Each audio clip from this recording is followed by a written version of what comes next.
Here we have Revolt, created by Dred Scott in 2019.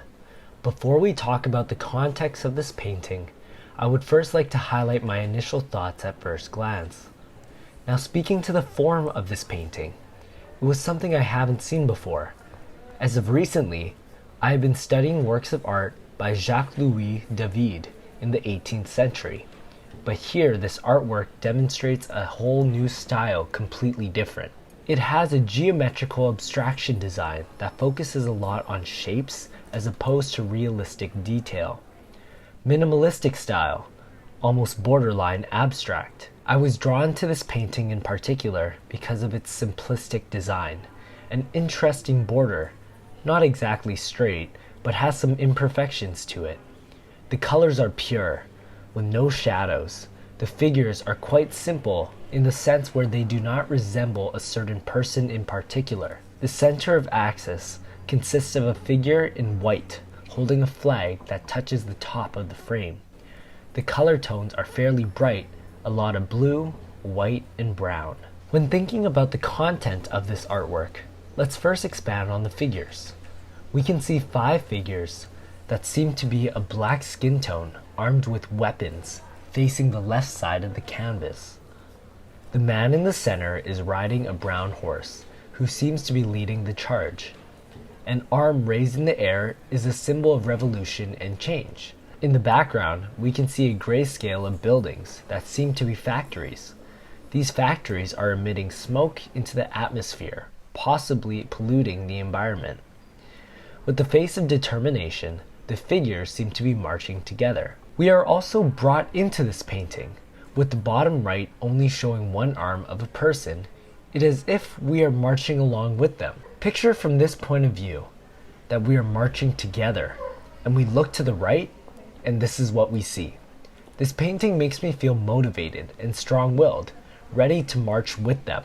In hopes of gaining insights and further understanding this artwork more, I conducted some research on the artist Dred Scott. I found that the purpose of this painting was to show others in and out of the Black community what the fight for freedom and emancipation was like for people in the 1800s. As some people would often mark slavery focusing on the brutality and the suppression of the rebellion. From slaverevolt.com, Dred Scott states that he was more interested in highlighting the liberatory aspects of the people who are fighting to free themselves.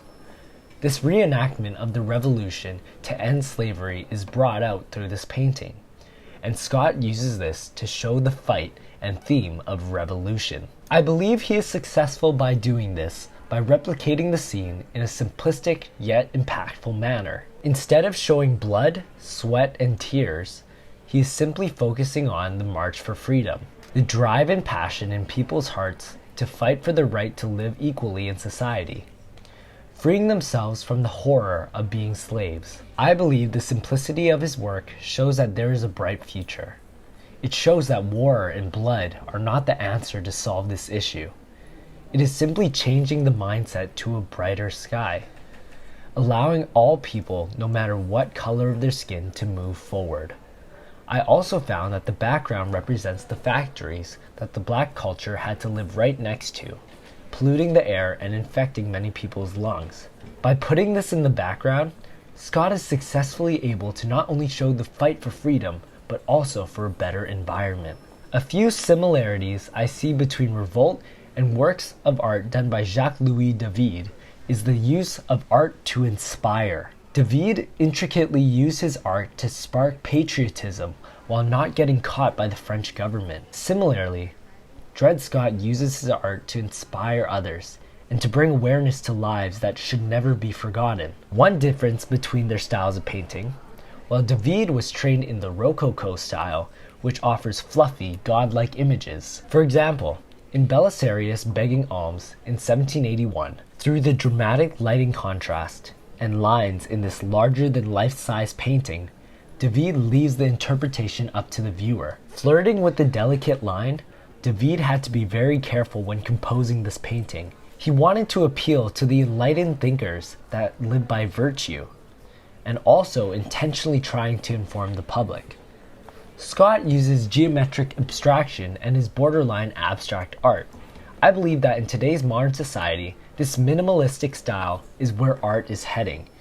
It is intricate yet simple, and is effective at captivating the audience. This brings out its core message of the fight for freedom and emancipation.